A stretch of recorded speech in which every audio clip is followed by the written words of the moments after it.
Good afternoon, everybody. This is my pleasure to present today.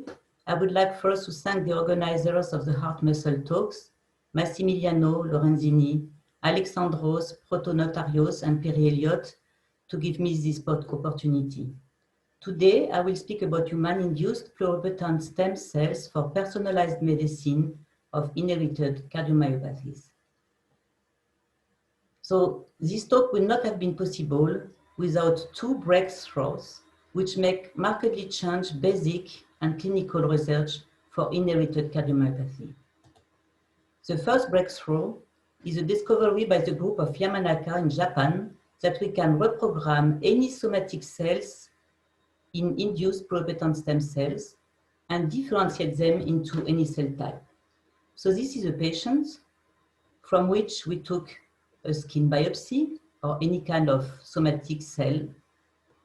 And with a combination of a different transcription factor, it is possible to reprogram them into induced pluripotent stem cells.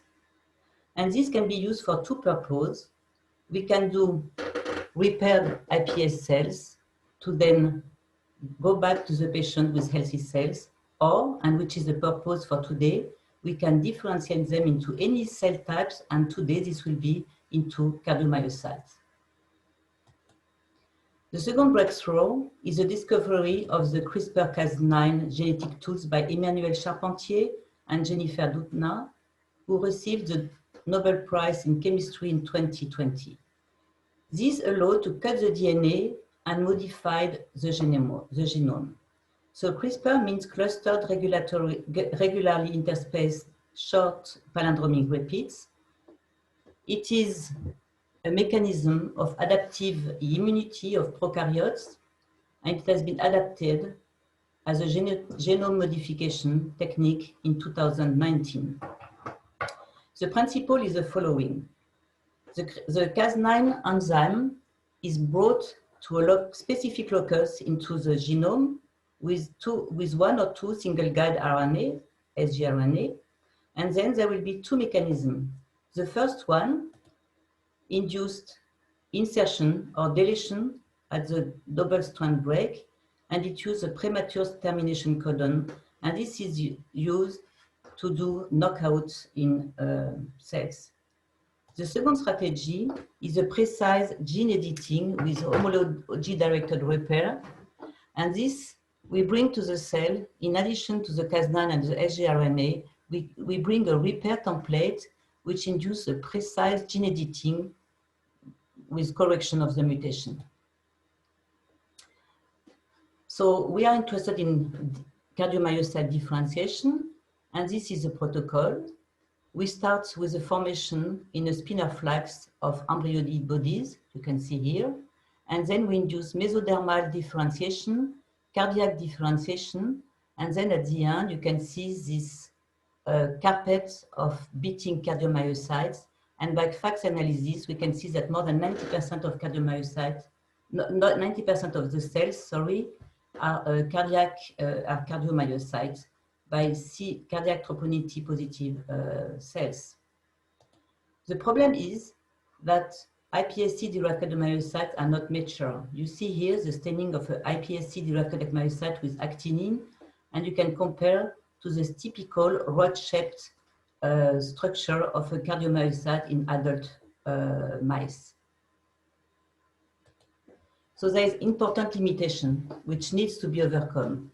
The cell size, which is markedly lower, and you can see as well that the orientation of the myocyte, the myofibril is random versus anisotropic. They are more round, the iPSC cardiomyocytes.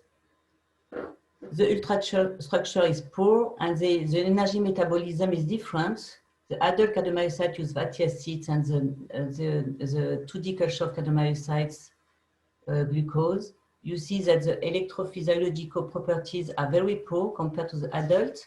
And finally, the beta-adrenergic inotropic response is very small, if any, in HIPS-derived cardiomyocytes.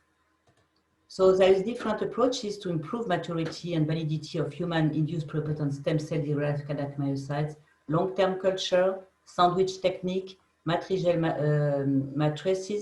surface patterning, long-term pacing, etc. And in Hamburg, we use the 3D engineered hard tissue. So engineered hard tissue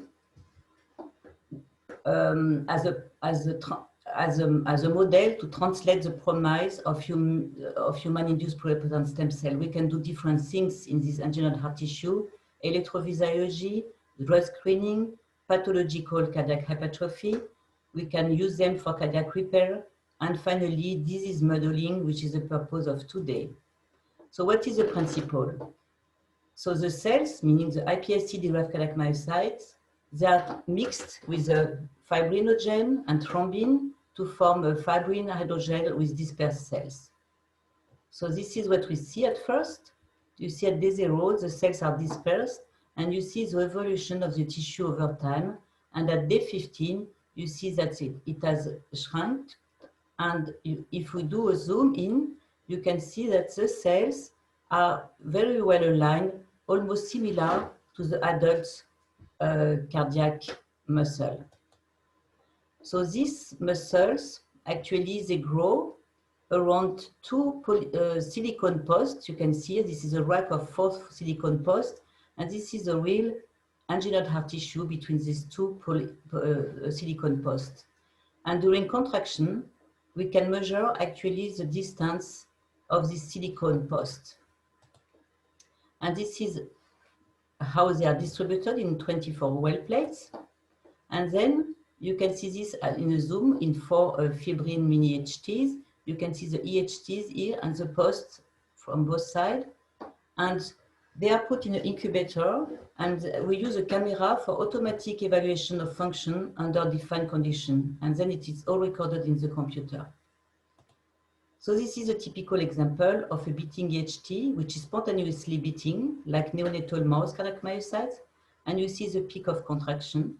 And then we can measure the amplitude of force, the time to peak, and the time to relaxation. And we have also the velocity of both contraction and the relaxation. So now, what are the expectation for the primary cause of cardiomyopathy? We expect a change in myofilament calcium sensitivity. This is a typical force-calcium relationship. If we increase the intracellular calcium, there is an increase in force. In HCM, a big part of the scientific community, but not all, believes that there is a shift of this force-calcium relation, indicating higher myofilament calcium sensitivity. This means that a higher force is opted for with a lower concentration of calcium. And on the contrary, it has been shown that in some cases of dilated cardiomyopathy, this relation is shifted to the right, indicating that we need more calcium to produce the same force. There is calcium desensitization of the myofilament. So this is a predicted alteration of a contraction twitch. This is a control, and we expect in DCM a lower force and in HCM hypercontractility. So this is what has been measured in a control iPSC-derived engineered heart tissue, in a HCM-derived engineered heart tissue, and a DCM-derived engineered heart tissue. So we measured alteration of the contraction twitch as the predicted alteration. So far, so good. But the question is whether it happened by chance or reality. And I think this slide shows you actually the alteration of parameters in iPSC lines derived from 16 patients with hypertrophic cardiomyopathy in red and 14 patients with dilated cardiomyopathy in blue. So these are the parameters of iPSC-derived cardiomyocyte or tissue. So for example, cell size, disarray, the markers of hypertrophy, the amplitude and kinetic of force, the amplitude of calcium transient and kinetics, and also action potential duration and arrhythmias. So this is the difference to the normal.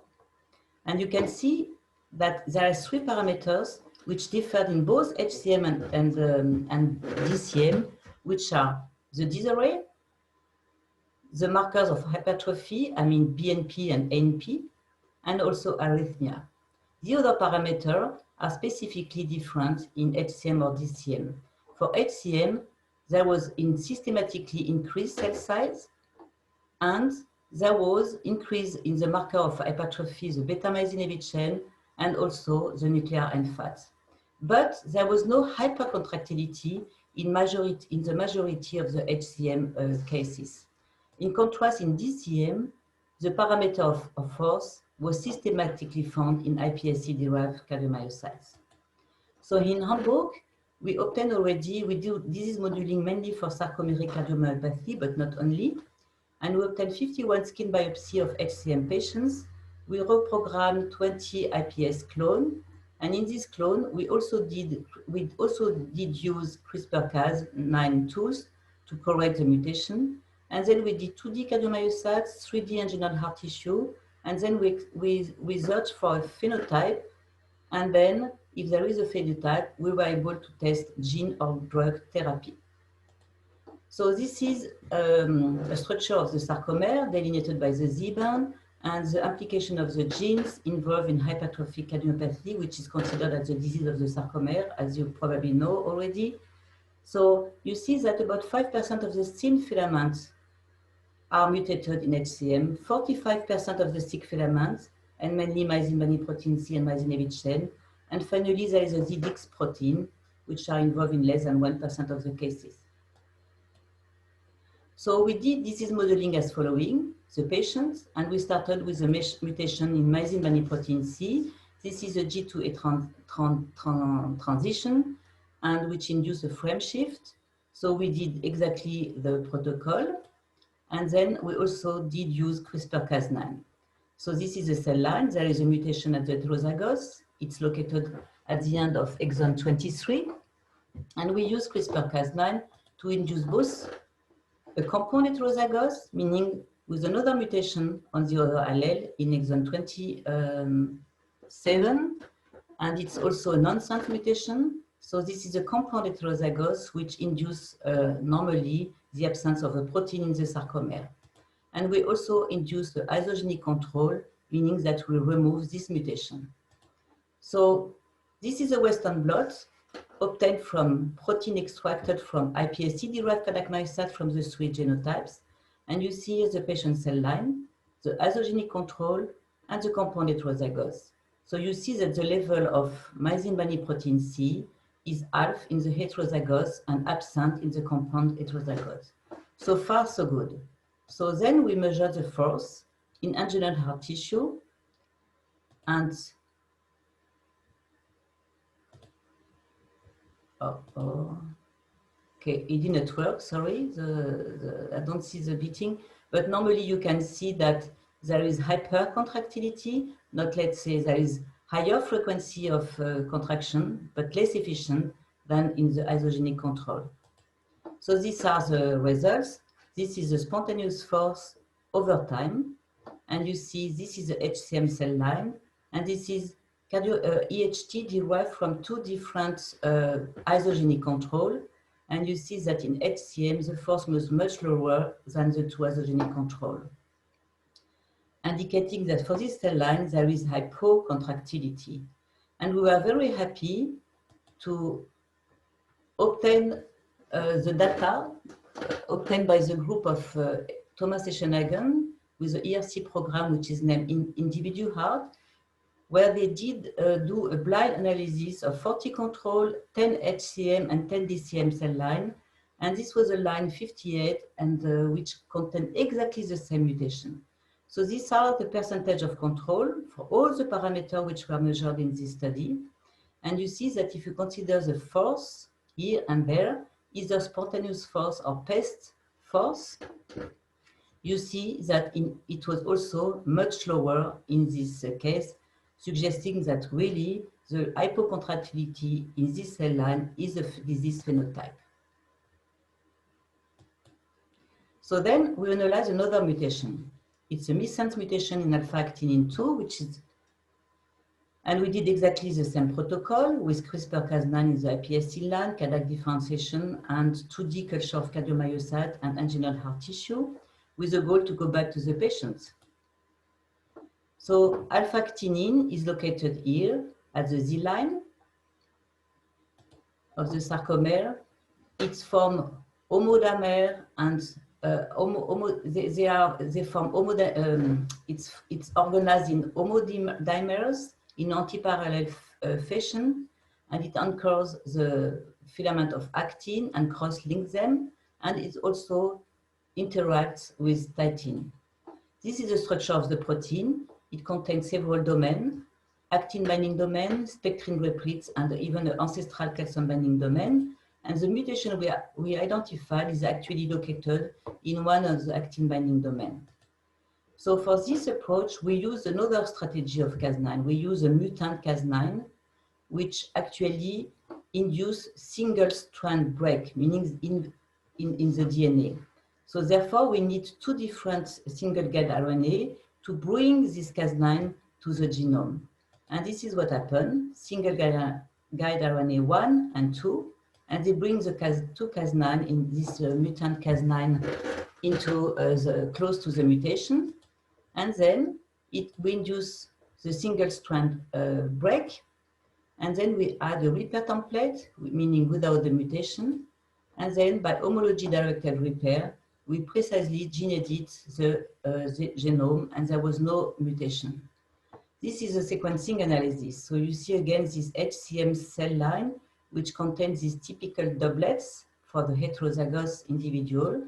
And this was compared with the control, unrelated control cell line and the isogenic control. And you see that we remove the mutation in the repair template, like in the control. We then analyzed we did iPSC-derived cardiomyocytes in 2D culture and in 3D, and we analyzed the protein level of actinin, and we found that in 2D and in 3D, the level of actinin did not differ between the three genotypes. So we then evaluated in 2D culture cell hypertrophy and myofibrillar disarray, and you can see the typical staining of alpha-actinin in the three different genotypes. And you see that cell area was markedly higher in the HCM compared to the two control cell lines, the unrelated and the isogenic control. And similarly, the index of myofibrillar disarray was significantly higher in HCM than in the isogenic control and the other control cell line. So already in 2D, we had two features of HCM, hypertrophy and myofibrillar disarray. We then analyzed the anginal heart tissue, as I said before, and these are the representative EHT from the different genotypes, and this is absolute force over time, and you see in red that HCM EHTs develop a much significant higher force and prolonged relaxation, and these are the bars of statistic. So you see that the absolute force was higher in HCM than the two controls. The time to peak did not differ between the three genotypes. And you see that the time to relaxation was markedly prolonged in HCM than the two controls. Here, I would like to stress the point that you see that for both the amplitude of force and for the relaxation parameter, there was still a significant difference between the two controls. Why is that? It's very simple. It's because this unrelated control has another genetic background than this one, and this one is very close to the HCM because we only remove the mutation. So this is very important to use CRISPR-Cas9 to do disease modeling in iPSC-derived cardiomyocytes. So then, because there was a prolonged relaxation indicating of diastolic dysfunction in this HCM cell line, we evaluated whether this is due to increased myofilament calcium sensitivity. So we did in EHTs, in skinned EHTs, the force calcium relationship, and you see that in HCM, in red, it is also shifted to the left, supporting the data obtained in the intact EHTs, but the difference between HCM and the other cell line could not explain the marked difference in the time to relaxation. So we further explored electrophysiological consequences of this actinin mutation. So action potential were recorded with sharp microelectrode directly in intact angiogenic heart tissue. And you can see that in HCM, it was markedly prolonged. The action potential duration at 90% of repolarization was markedly higher in HCM than in the control. And this was also the case over the whole range of physiological relevant frequencies between 1 and 3 Hz. So prolonged action potential might be explained by an increase in L-tap calcium current density in HCM. So this was then measured by patch clamp and the technique in isolated iPSC-derived cardiac myocytes. And you can see that this L-tap calcium current, which is nifedipine sensitive, was markedly higher in HCM than in the two control cell lines. So we use then an established computer model for action potential and force in HIPS cardiomyocytes in order to estimate whether the increase in L-tap calcium current density could explain the observed action potential duration, prolongation, and increased force. So indeed, the 50% increase in L-tap calcium current density was sufficient to prolong the action potential, to increase force, and the time to relaxation, supporting the experimental data. So we thus tested whether the L-tap calcium channel blocker diltiazem could reverse the contractile and electrophysiological phenotype. So this is the data on the force of engineered heart tissue, and you see that diltiazem in green markedly reduce the force and reduce the time of relaxation to a greater extent than the isogenic control. And these are the statistic data for the force and the relaxation. Similarly, diltiazem markedly reduced the action potential duration more in HCM than in isogenic control. And we believe that there is electrophysiological, both a contractile and electrophysiological phenotype for this actinin-associated hypertrophic cardiomyopathy. So in line with the prolonged action potential, we found that in the 3 affected individuals of the family, when compared to the 3 unaffected family, that the corrected QT interval were markedly higher in affected versus the control individual. So this information actually had not been given special consideration during clinical routine. And this, since patient 2-4 underwent catheter ablation of atypical atrial flutter, we took this opportunity to record monophasic action potential in the right ventricle. So these images show the fluoroscopy during the recording of monophasic action potentials in the right anterior oblique projection and in the left anterior oblique projection. So atrial stimulation was performed by a catheter in coronary sinus, and there was a second catheter for the recording of, for the ablation, which was not used for the recording. And finally, there was a third catheter to measure the monophasic action potentials at the septum of the right ventricle.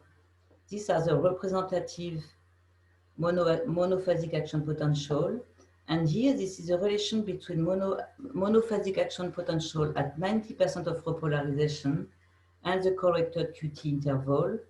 And you can see that the values obtained for our HCM patient is surrounded by the values obtained by a cohort of patients with long QT syndrome and very different than the control individual. With this data come from the study of Shimizu in 91. So we observed the phenotype in vitro. we tested a therapeutic option that rescued the phenotype, and then we ask whether we can take a therapeutic decision for the patients. So we consider clinical implementation of DLTISM to reverse the electromechanical phenotype of HCM-affected family members. At this time, the index patient 2-4 was still receiving antiarrhythmic treatment with amiodarone and bisoprolol against recurrent atypical atrial flutter. The patient 3, 4, and 2-5 were both under antihypertensive treatment, the first one with ramipril and amlodipine, and the second one with candesartan. So in case of patient 2-4, we replaced, so no, patient, I don't see well, patient 2-4 we did not want to complement patient 2-4 with diltiazem, so we asked the other patients.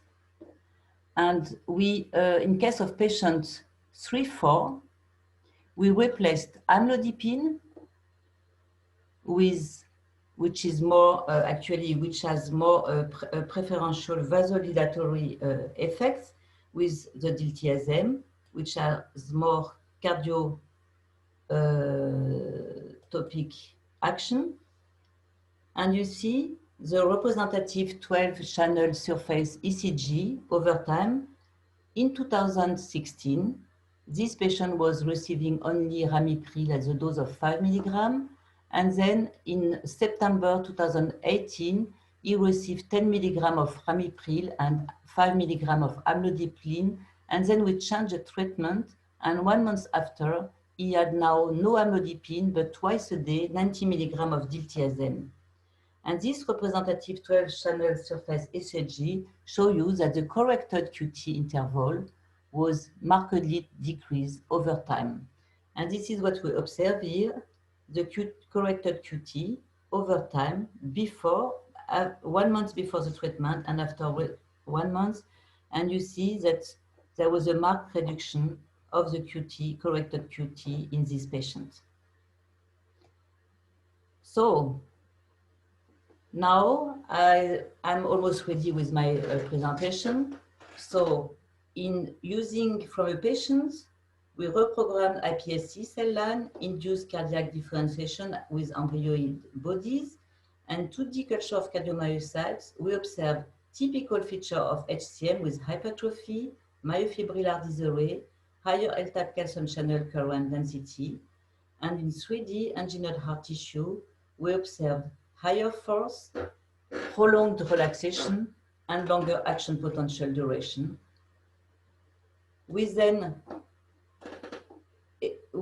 So all these phenotypes are typical feature of HCM. We evaluate diltiazem was able to correct this phenotype, and we took a therapeutic decision to the patient and changing the therapy. So at this point, I would like to say that the patient is still under diltiazem treatment after 2 years, more than 2 years. And immediately in the beginning, 2 weeks after the beginning of the treatment, already he felt much better than with amlodipine.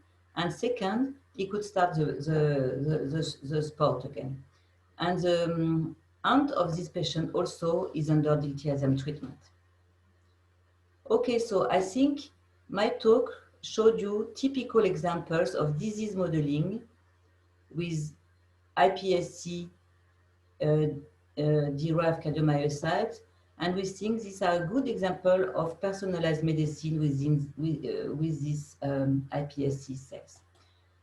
At the end, I would like to thank my group, and particularly for the work on myosin protein C, Julia Merini and Lisa Kramer, and for the work on alpha-actinin. I would like to thank Maximilian Prądzycki, who did this during his PhD thesis and is now doing a postdoctoral fellowship in Boston in the group of Bill Poo.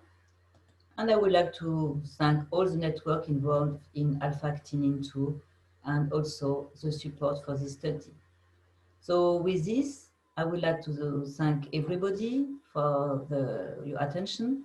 and I'm happy to come live into the discussion.